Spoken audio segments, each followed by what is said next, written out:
Does that mean it's on? Is it on? No, it means when you hit the button on StreamYard. It means We covered this before on a stream, but it's been a while. It could take anywhere from a half a second to like 10 seconds, and you have no idea. So like whenever we're trying to go live with the streams, we just hit the button and we're like, we have to do this and stare creepily into the camera. If we have a cool intro idea, we always just like get wrecked by the anxiety of not knowing when it's going to happen, and we ruin our intros. Our only good well-timed intro was Rachel blowing smoke into the camera and going, "Fuck Joe Biden, man." That was our. You're not my real dad, Joe Biden. And to be clear, Joe Biden, you're not my real dad. Joe Biden is my real dad. Back and you can fuck. Andrea, what's it like to have Joe Biden as your real dad? Well, Andrea? As you know, Joe Biden does like children jumping on his lap.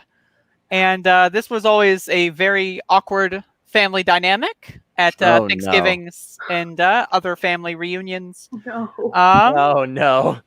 All right, shutting this down. All right, so moving on. Is Joe Biden just your dad, or is he also your daddy?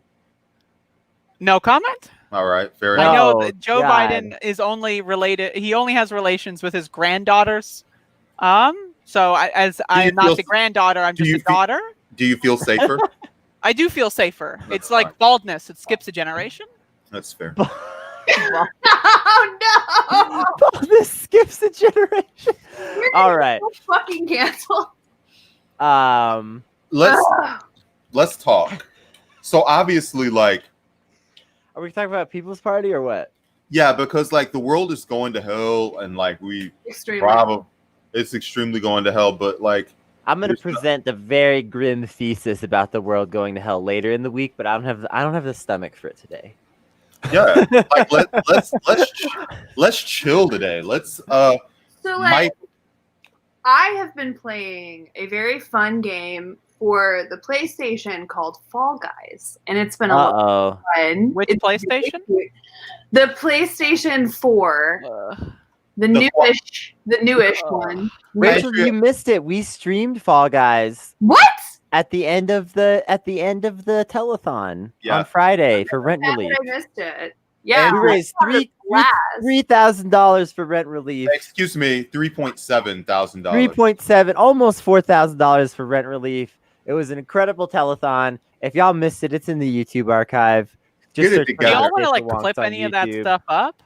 Maybe. One thing probably. There's a couple things. There's a couple things in particular. Yeah, we'll talk about that later. Okay. Because there were a couple of incredible segments. Donate to this? Like, I mean, obviously people can still donate to like Los Vecinos at Buford Highway or whatever, but like, if they're like watching the telethon, is it too late if they go back and watch it after? I think the fundraiser just closed. I'll check the page. Yeah. I think it just closed. There are ways to contribute to Los Vecinos at any time, though, so I understand it. So I think you would just need to get in touch with that org because like, they're always doing things. It's never too late to give money to Los Vecinos at Buford Highway. They actually still that fundraiser is still open, but it's going to close like any minute. So if you want to donate, slide that in at bit.ly. Oh God, it's a whole URL. I'll put it in here, but it's at bit.ly/Vecinos Project 50. And you've got to capitalize the V and the P. And the P. Oh boy. It's a whole thing. And I know, Rachel, as soon as I said the V and the P, Rachel's eyes just lit up like a child on Christmas. Just like, I actually wasn't even thinking about that. Is the sad thing is like I completely missed that there was a vagine EPP reference. These are really dark times for you because typically I know just all over it. Do I have to be? Look at how many. Wait, stop. Look at how many supporters. My goodness. Look at how many supporters. We did it. Nice. Could you zoom it? Wait, could you just like screen clip just the 69 supporters or something? This is in YouTube. This is in HD. It's going to be fine. Yeah. Nice. Nice. We're complete goofs, but no. Actually, that is how we should have. If we had a real producer, as opposed to what we do, our volunteer producer, yeah, as opposed to us, yeah, as opposed to us, we would have jumped all over that as our lead story instead of sitting here riffing for 5 minutes. 69 rent relief supporters should have been the headline. We did a great job, and this is a missed out. Can we start over? Yeah. Okay, so, this episode is canceled. We're just gonna start a new one. Come back in 5 minutes. We're gonna pretend it didn't happen. We're gonna erase it from. No, we're not. No, we're not doing it. There's gonna be no sign that we flubbed it like this. It's fine. We're all gonna agree, between us, you, the fan, and me, and also the air conditioner hosts, that we're just not gonna talk about it. And it never happened, and we did it right the first time. Rachel, this is a little bit like the classic film Avengers Endgame, because if you rewrite the timeline, you're erasing our whole Biden daddy riff from the timeline. Exactly. And I tried really hard. Yeah. That was the funniest thing I've ever said probably all year. So I am really authentically convinced that actually if we erased that bit from the timeline, it would be fine. We would be less likely to get canceled. It's fine. I disagree, honestly. Rachel, then you hear the left hates Biden, so mocking him is good. Yeah. We can get clout. Maybe we'll get on the next People's Convention podcast. Good point. I want to be. We should have been invited as speakers to the People's Convention. First of all, I just want to say this is my official if any point of view. People's Party convention people are watching this, and I know you are. I know you watch every time, Nina. Come on, just hello, somebody. Come on, Andrea. I was literally about to say that you should have been the MC for the event. And then you do the unseasoned Nina Turner, and then I have to be like, that was not great. But no, okay, that was such a smooth segue that I guess we now have to talk a little bit about People's Convention. I like to call it the People's Convention podcast, as that is all that it is. We haven't spoken. We haven't talked about this. I don't know if you listened to me talk to Alyssa last night, but that is literally. Okay, that is literally my opinion right now. Yes, we are on the same wavelength. We're the same person. Echo chamber. And we're the left, so it is an echo chamber. No dissent is ever allowed or encouraged at any time. Exclusively and only perfect uniformity at all times. Perfectly uniformed people agreeing with each other. Unity. Yeah, it's how you can't tell the difference between me and my beautiful son that I adopted, Brandon. That's correct. People say all the time, oh, Rachel, did you get cloned? And I say, yeah, I did. Brandon's my clone. We're both left. That's how it works. That's our screenshot for, and that'll be Andrea's property. No. First of all, I love that Andrea has a triggered face. Here, zoom in on this comment, please. Okay. I think. All right. There you go. I love that she just has triggered face locked in. She has shocked face locked in. She has overjoyed face. It's like a male model doing the blue steel with the fucking exactly. Brandon, why can't models do blue steel? I don't know what blue steel is, so I'm just going to think that you misgendered me, and I'm going to cancel you. That's fair. but okay, listen. With all that to the side, hot take, and maybe it's not a hot take. The People's Party right now is a podcast. Yes. Are they going to do another podcast? When's their schedule? There's social media. There's getting guests. This was basically the same amount of production as our telethon. In fact, a slightly lesser production quality. How long did it run for? 5 hours. I just want to say this. I have produced 72-hour-long streams in the past. All by myself. Did you sleep? I did once, but so for me, for this to get so much attention, and I looked at it a little bit. It just looked kind of low res. I mean, it was okay. Again, I'm not trying to attack anyone because I like most of the people except for Jimmy Dore that were on there, and but to me it feels like a grift. Like I don't like. So, I don't trust. First of all, like if we're allowed to just mock Jimmy Dore's appearance there, like I don't trust anything he says when it comes to strategic electoralism. no. Like this is the guy who's like Tulsi Gabbard's gonna beat Bernie. It's like my hot take is that 100% of the time, if they have to tell you they are quote unquote the people's, they aren't. So People's Republic of North Korea. Or you're gonna get us. You're gonna get us. Don't start this because don't start. No. The tankies will get in the mentions. The tankies are already in the mentions. Yeah. Every day. How we get the much larger group of like idpol or anti-idpol, like shithead class reductionist, like Jacobin people to follow us. And by pissing off both of them, we just get famous. Do we get famous though? I'm in favor of anything that gets us famous. I don't know. We'll figure it out. But I want to wait. We should get famous off of this, just attacking the People's Party podcast. Well, okay. Yeah. Let's come back to that. Yes, the People's Party is a podcast with slightly lower production values than like our podcast. Lower. However, a better podcast than anything the Green Party has done. That is true. I will endorse that statement. Same wavelength. I saw on Twitter some people like, well, if they're really about doing such and such, why don't they work with the Green Party and help the Green Party? And I'm like, listen, all this was a Zoom call. So if you're telling me that the Greens are having problems running a Zoom call, then that's a good reason to cut them out of what you're organizing. So they're a podcast, but they might be a good podcast, and that might be okay. Like, it's a low bar, but they've jumped the very low bar of like doing an event competently. Yeah. Is it only like okay? I'm going to be honest. I didn't watch any of it. Okay. Was it only one night? It was one night. It was one long night, and they tried to get everybody to download the app.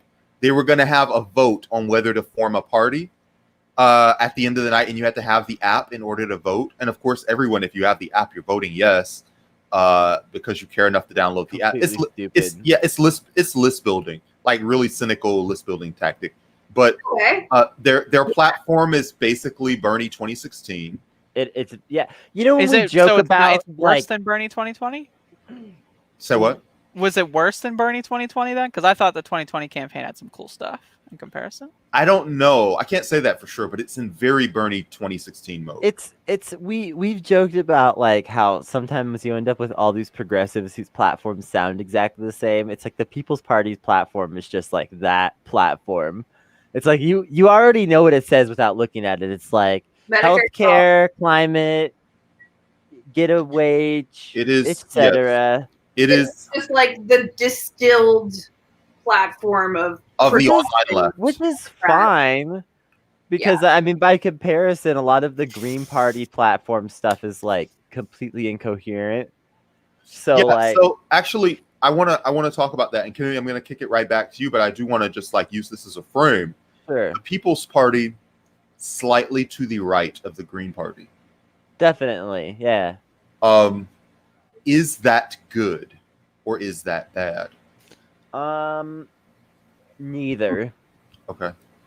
Because they're not going to get any votes, so it doesn't matter. Lemon, we love grifters, we love leeches. Give us content. That's really the deal, and we'll give you some clout. That's how it works. Why do you think I'm here? Yeah, Andrea just literally was just like, I want some clout, and we're like, okay. What are your skills? What are your qualifications for this clout? I never shut up. And we were like, that's great. That's a great skill. 85% of the job is just making noise consistently. Like I just had a thought. Okay. I have a proof. The OC or the OUGHT kind? The bad kind. Okay, that's the OUGHT kind. Let's keep going. Yeah. So the kind that comes out of here. So I had a thought, which is I have the ultimate proof that the People's Party is a podcast. And it's how Ryan Knight asked Tulsi Gabbard to come. Okay. That was literally podcaster shit. He was just like, Tulsi, like on the timeline on Twitter, Tulsi, come speak on the people. Like, this is what we do to like guests that we want that are too big for us sometimes. Can We're just like, why we're would just like, Tulsi be invited? Ed Markey, please come on our shitty leftist podcast. I just like this obsession with Tulsi Gabbard from people who self-identify as leftist who aren't leftist is so bizarre to me. Like, I'm still like seeing people in the wild, like in their natural habitats, just roaming and grazing, that think that Tulsi Gabbard was to the left of Bernie Sanders. And it's like every time I see that, it's like I feel like I've been caught in a time loop. You know what I mean? Like I feel like I'm stuck in some sort of like Groundhog Day scenario, and it's just bizarre. I don't get it. So this is, and by the way, I don't want to sound like we're completely down on their group, because it was a really nice thing. Like you spend an hour, like you spend 3 or 4 hours with people who like you do largely agree with, and they're all very cool. You like hanging out with them, excluding like 1 or 2 people. Who's the second person? I didn't look at the full lineup. I don't want to name this other person because I need to private chat. I need to look deeper into this person before I say too weird. Don't want to associate with them, especially because I like to give people the benefit of the doubt. Sure. But I'm sorry, I just read the private chat. Okay. I have no idea who this person is, so I assume that they must really deeply matter. But either way, so you're at this convention, you're hanging out with people that you like, and that's cool. Nina Turner does her thing, Cornel West does his thing, and you're happy, it's cool. The actual problems of any political organization have not been run into yet. Right. And the problems of a political party, which is an even harder thing to do, is not done yet either, or even started yet either. They have not yet had like an attempted coup by a contingent of COINTELPRO libs who steal from the organization and then try to say that the black chair is racist. Right. That hasn't happened to them yet. Right. But it will. Right. It will. It inevitably happens, actually. It is a necessary and essential part of the democratic process. I just, like, my thing is just, like, we have nothing to really judge them by right now in particular, right, other than, like, okay, they gave a good speech. That's good. That's Cornel West, always great to see him speak. Marianne Williamson was there. We love Mommy. It was cool. Also, a lot of the less cloudy speakers were very good. Yeah, I would definitely actually agree with that really strongly. A lot of the no-name speakers were brilliant. Like Kristen Shikashi Belknap was very good. Chris Hedges is not a no-name, but Chris Hedges gave a great journalistic, like what you want Dan Rather or Walter Cronkite to do, in your fan fiction or whatever. Like there were plenty of good speakers up and down the lineup. So that's good, but the only other thing I have to judge them on is like their sort of loose lack of planning and unwillingness to work with like the Green Party, which is not so good. Have they given reasons for being unwilling to work with the Green Party? Like what's going on there?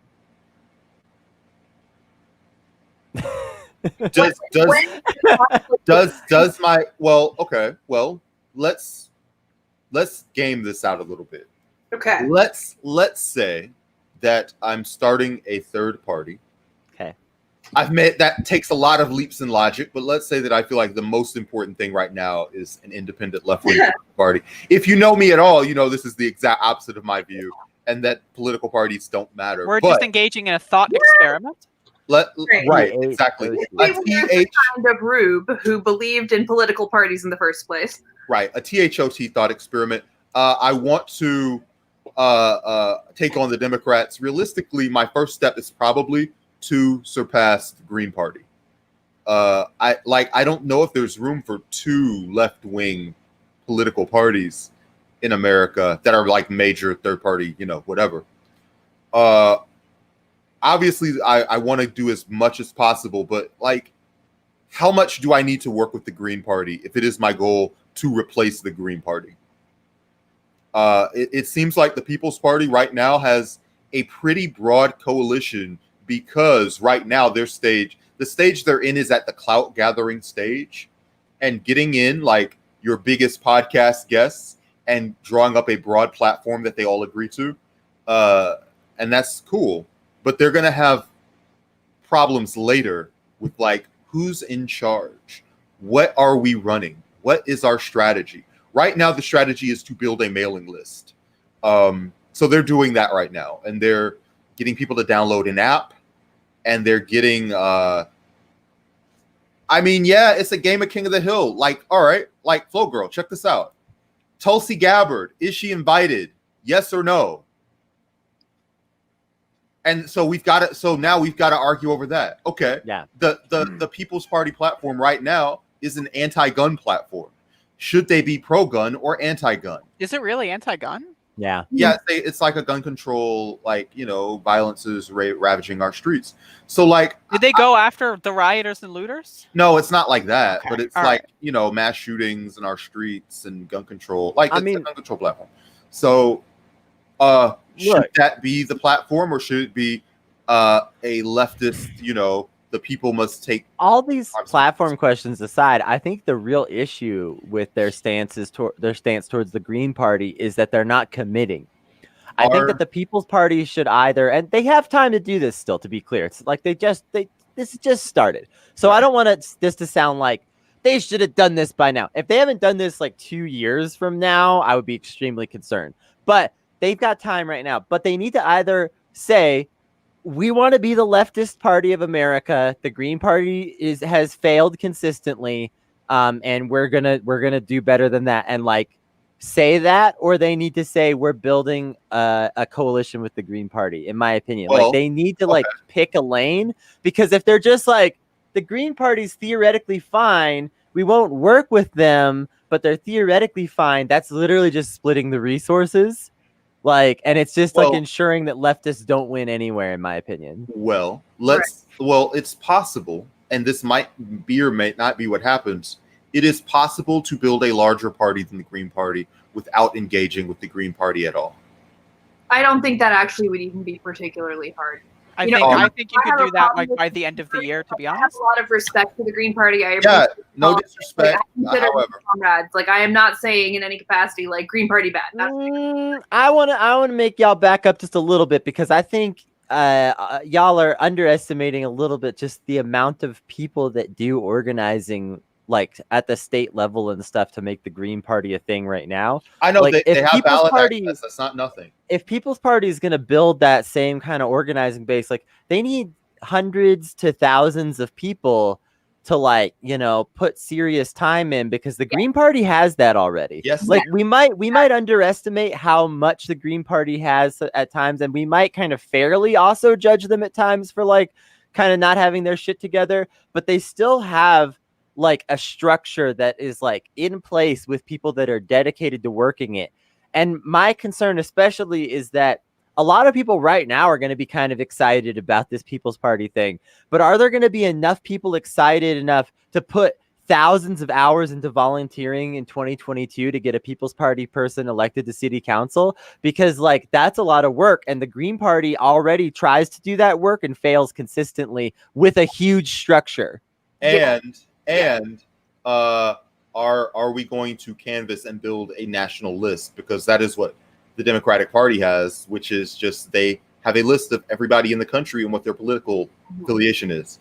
And so, when I say I don't think it would actually be that hard to overtake the Green Party, it is not because I don't recognize that the Green Party is legitimate, right? Because like I do think they are.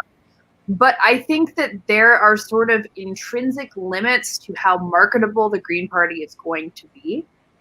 And you don't think there's intrinsic limits to how marketable this is going to be? Wait. I think that this is going to. And I think that those have sort of already been reached and established, right? So, like, I agree with you. Like, do I think that these people are going to take over the Green Party? No. Do I think it is possible to overtake the Green Party? Yeah, absolutely. I'm not talking about these people. We already established, like, I don't know shit about them. Like, wow. Okay, let's ask this, because there's a very good comment that hasn't been printed yet and Okay. I'll print it in a second, but I want to bring this up. Is the People's Party a leftist party?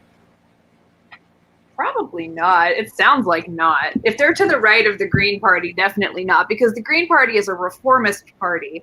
And there is, I think, at this point, a legitimate point of contention if you're going to deal with any party that is considering reform as an option. Well, they're not I don't know whether the Green Party can call itself a revolutionary party, but I would say the Green Party is comfortably a leftist party. Yeah. But like the maybe left, but not hard left. You know what I mean? Like they don't have the. They're not. I mean, if you decide that like the PSL is the left party, I don't think being more revolutionary makes you further left per se. And I will say that, like, in defense of like the Green Party, I've heard the wildest, most like impossibly fantasy leftist takes from Green Party folks. So I will give them that. they are not bound by any boundaries of electability or reliability or coalition building. Really, like if you get a panel of Green Party candidates, they just say whatever, like with no disrespect to anybody. I'm just saying, but they say whatever. It's a very inconsistent party. Oh yeah, Sure. And wildly. I think maybe that might be part of it too, because like I can think, like, I have friends who are in the Green Party who are absolutely, definitely comrades, right? But then they'll like turn around and say things that like there's no such thing. And this is like a fight I had with a friend recently who I genuinely adore. But they'll say like there's no such thing as a left libertarian, and it's like you don't actually understand this. So this is showing, you know, and I feel like that is a common experience I have had with like Green Party, right. And like especially in Green Party Georgia, which this person is not, but like Green Party Georgia is a fucking mess. And so I feel like as much infrastructure as the Green Party has, as much purchase as they have, you know, they are not really on a lot of tickets in a lot of races to begin with. They're not really getting people into office. You know, they're wildly inconsistent across states, you know, between states. You're going to get a completely different Green Party in a lot of different places. And to me, that kind of disorganization makes them kind of an easy target. I mean, you're being a little unfair, because once they reach that 5%, then they're good. Then everything will magically be better. Well, and the 20 plus years of bad organization. Yeah, that's why they're just so focused on protest voting to bring them up to 5%, so that they'll get the government money to run for office. At which point they'll start winning elections. Here's why, though. This like feeds into why I don't expect the People's Party to be able to overtake the Green Party, because you cannot convince me it's going to be more organized than the Green Party's mess, basically. Yeah. Because I just don't see, unless something really changes in the way that the People's Party is going right now, it's basically like a feel-good thing for all of us who are like bummed that Bernie lost. And it's like, that's cool and all, but like, how many people are actually going to stick with that? Most people are going to start moving on to like different things. I want to, yeah, like where will you be in 6 months? Will you still be at these meetings? Yeah. I want to like quickly like touch on that. The reason why Bernie Sanders raised so much money during his 2 runs for president and had so much funding, people believed that he could get elected as president. Like they thought it would be hard, but if we can pull this thing out, our guy can be elected as president and will represent our values. How naive. But anyway, that's true. But given that, is that same fundraising base available to we won't get elected president? No. In the election. But like but especially if you are asking for money from poor people.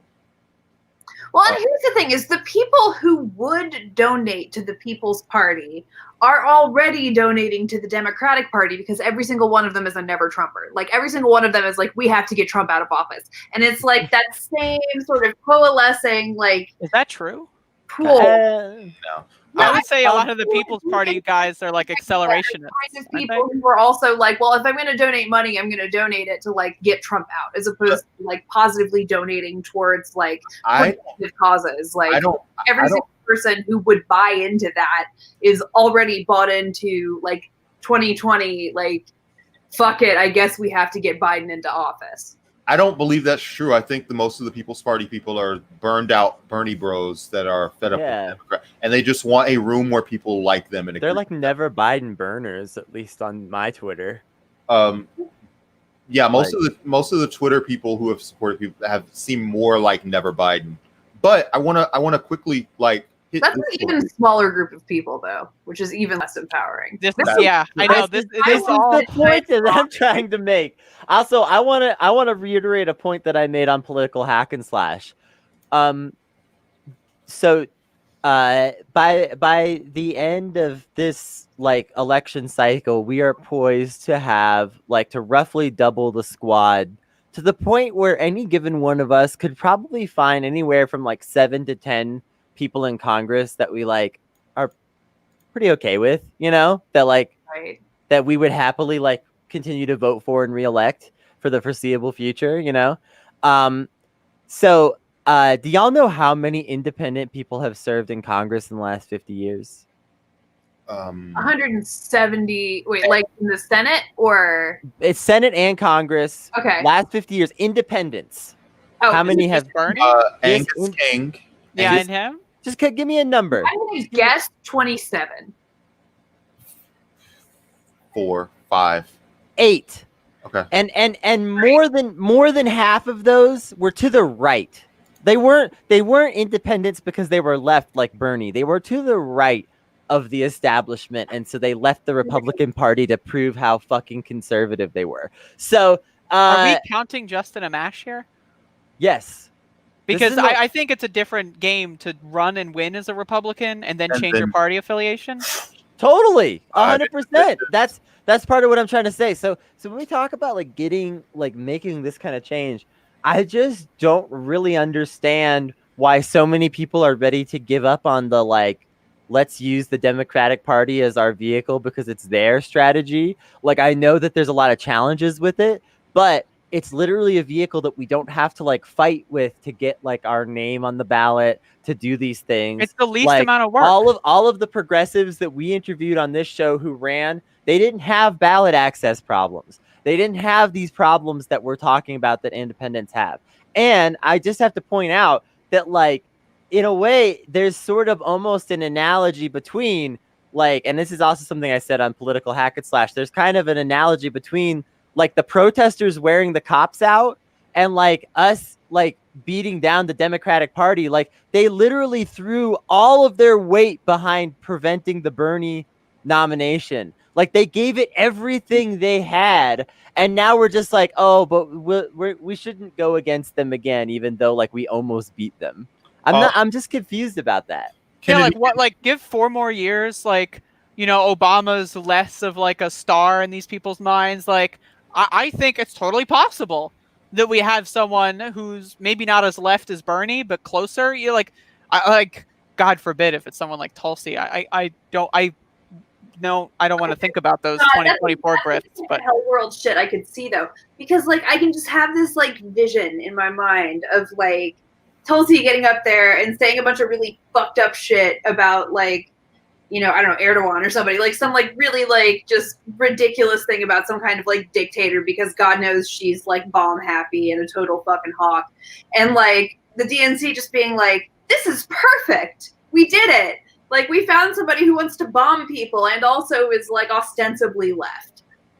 I can do that. So let's talk about being ostensibly left. The People's Party has a pretty progressive platform. The word capitalism is not on their website. The word capitalism, I don't think, was used during their conference at all. I could be wrong. I was gonna say you have to be like anti-capitalist to be progressive. But progressive doesn't mean anything. Like, let's be honest. Like, if you are a leftist and you are unwilling to even name the problem, Are you really a leftist? Is the working class leftist? I mean, a lot of them know. A lot of the working class is reactionary, actually. If your politics is built around empowering the working class, and according to you, they are not leftists, is that a problem? Yeah. It is a problem.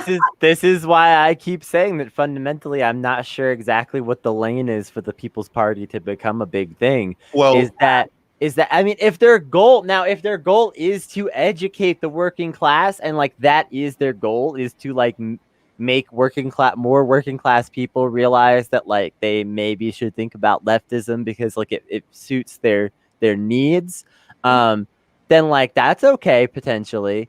But like in terms of like an actual like, you know, like getting people elected, like I mean, I just want to highlight like this, like I know that it's like fun to make this joke, but at the same time, like the Green Party doesn't have a squad. The People's Party doesn't have a squad either. The Green Party doesn't like they don't. Like, it's not that they don't have a squad. They don't have anybody. They got nothing.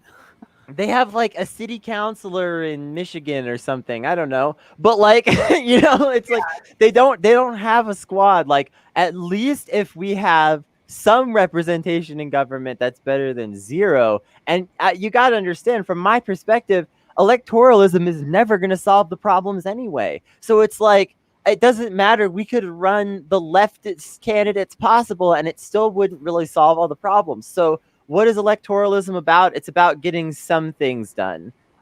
Okay. I mean, it's a mess. It's really crazy. I don't know, because like we haven't even talked about what's the platform and also what are the first targets, because they've been talking 2022. Are you running independent people for Congress in 2022? Are you running someone from like, is Nina Turner going to run for mayor of Columbus? Like, that would be cool. That would be cool. Actually, probably would be fine. Actually, probably would be smart for her to run for a mayor position somewhere. But yeah, I don't know what that means and what your goal is. And also, it takes time to get ballot access. And you know, in a lot of cases, you either got to get a lot of signatures. That means like we're going to places and we're asking for people to come volunteer and collect those signatures. Also, the signatures often just get yeeted out by the judge anyway. Yes. What's the strategy? And I think that it's going to be like backdrop of presumably what will continue to be a completely uncontrolled like COVID catastrophe. Because I cannot imagine that the Democrats, even if they do get into office, are going to actually successfully quash this thing, because they're not like. No. Yeah, and yeah, ineffectual. That's also. This is one more thing I want to mention before we move on. To anime. As we talk about political movements, what is the vibe going to be like if Biden wins in February? I think there's an assumption that it's going to be like Obama era, where the libs go get brunch. And I completely disagree that like there's this notion. I'm sorry to interrupt you, but let me get some speaking time. Have it. Anyway, when you talk, our numbers just fly through the roof. So that is true. That is true. But there's this notion that like people like love to like repeat like, oh well, it'll happen just like when Obama was elected. First of all, Obama ran on a much more like leftist like program, like, you know, like during the campaign. Obviously, you know, we already know we got duped, right? But Biden literally today was like, I condemn the rioters and looters, in the words of Dr. MLK or whatever, when MLK said the exact opposite. You know, so it's like, this guy is not running a leftist platform at all. So there is no, like, anyone that has any sort of, like, anti-establishment field of thinking, they're not going to go like, oh, a Democrat's in office. Oh, and also, you have to really analyze the fact that like Obama was the first black president, and that gave a lot of people like a lot of like happiness. So like, oh wow, we got this, and it, you know, and like Biden's just another old man. Like he's an old white guy, and he's kind of creepy, and he's kind of like there is like I feel like the contingent of people that are going to be put to sleep, you know, is like astronomically smaller than what it was in 2008. Like I feel like it's maybe less than a third of the same amount of people that are going to be, oh, everything's back to normal. I think giving people way too much credit. I think that for most people, especially libs, especially people who are like reasonably comfortable right now, I think politics is a strictly aesthetic exercise. But most people aren't comfortable. Who's comfortable, Rachel? Yeah, who's comfortable? The base, like the people who actually like care about Joe Biden, who are excited about Joe Biden, those people who actually have power in government, not like the people who vote. Not like regular people, but like the people who actually make political decisions, this like top 10% of the population whose opinions are the only ones that actually apparently matter to the people who are in office. Those people, right? The people who actually have the power, those people are going to check the fuck out. That's good. I think what's going to happen is that Biden will get into office and people will cheer for a minute, and then he'll be like, austerity, police money. Yes. And I think that Biden needs to be inaugurated from a bunker. I think he needs to be like from day one under hellfire. That's my opinion. But I don't think people actually are going to do it. I don't know. I think that Rachel's take is like the popular left Twitter take. And I feel like people are ignoring the possibility that people will be pissed off at Biden from Jump Street. I personally think that's very likely. This is like a completely different time in history than the Obama era. And I think that we do ourselves a disservice by just mapping historical events onto current events. This is a weird, like if Biden has an especially tone-deaf reaction to some shooting that happens on the day that he's inaugurated or something like that, everybody's back on the streets and it's fuck Joe Biden. That may not happen that way, but I feel like we are discounting the possibility that it easily could happen. Most of the protesters are people under the age of like 25 and 30. Like most of the protesters are young. The people are back down to that, right? Because like, do I think the people who are currently actively protesting are going to stop? Probably not really. Like, I don't think. Well, then nothing's going to change. In the protest process are going to stop.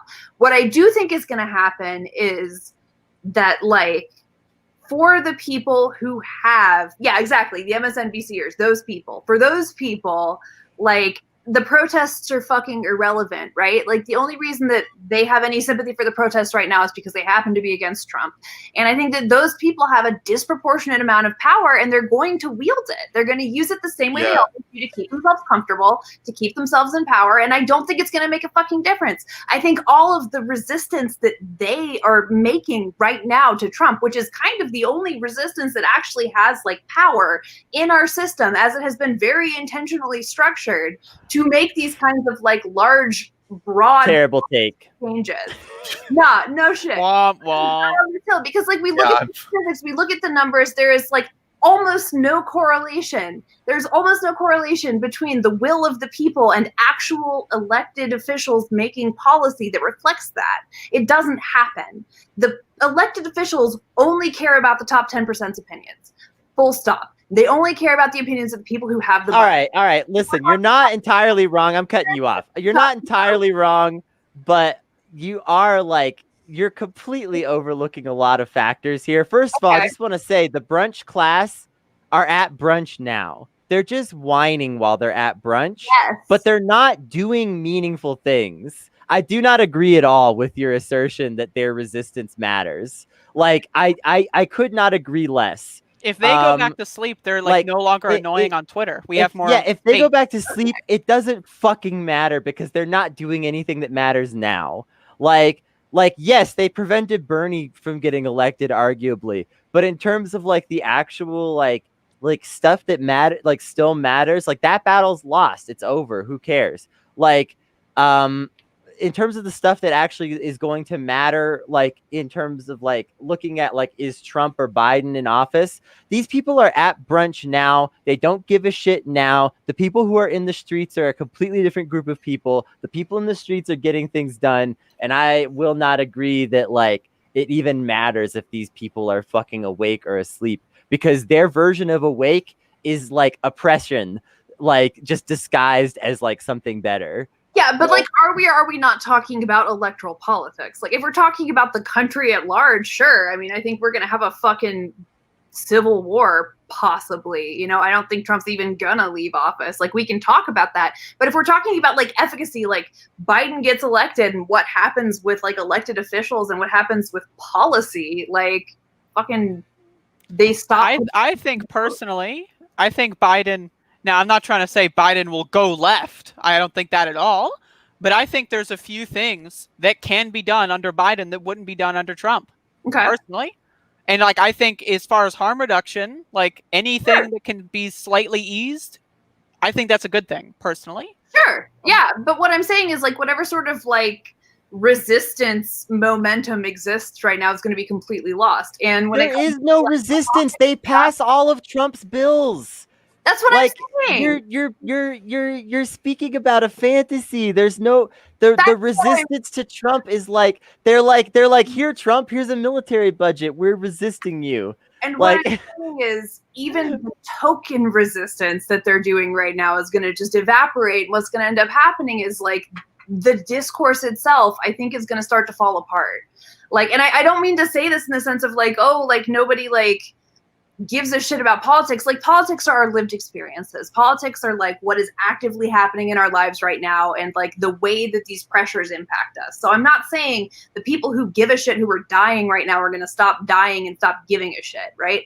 What I'm saying is, like, in terms of media narratives, in terms of like the amount of attention being paid to the issues, in terms of the way that like popular culture and popular conversation is engaging with these issues right now because of the token resistance to Trump, that's going to evaporate, and we're going to lose a lot of that momentum. Rachel, that's what I think is going to happen. Rachel, that is a like grim and black-pilled take. Kate McKinnon might have some impact on how you engage with culture. I don't actually know who Kate McKinnon is.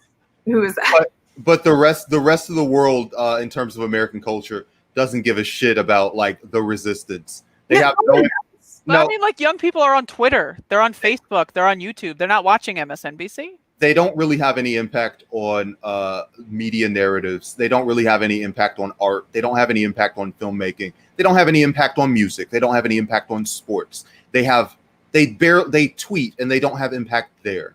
So the idea that they control that the Hillary libs and Saturday Night Live control pop culture's reaction to Donald Trump is just not true.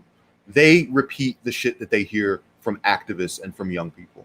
And they water it down a little. Yes, they do not have any of that. And also in terms of the ability to bring issues to the forefront, there's not much. And I also don't think that the sliver of news media that covers for Biden is going to hold any serious sway in 2021. That is just my feeling on it. It's been really interesting. Anime. Let's go to the post show where we're going to talk about anime. If you're a patron, that will be live for you, and also that link will be around for you forever, so you can watch that live or recorded, your choice. Patreon.com/notsafe. Just $1 gets you through the door to the post show live streams, and we will be over there talking about anime in just a moment. Brandon, what'd you want to say? If you think Rachel has bad takes about politics, wait till we talk about anime. I have great anime, and also my takes on politics are correct, and I will be fucking vindicated. Mark me. I don't know if I'll agree with both of those statements, but Rachel, your taste in anime is good. Imagine, if you will, as hostile as they are to protesters now, how much more hostile they will become once the protesters are protesting their guy. Let's see what happens. And let's also see what happens in the post show. It's right after this, and we'll see you in the Patreon on the other side. Bye bye. I didn't even get an outro. Nope.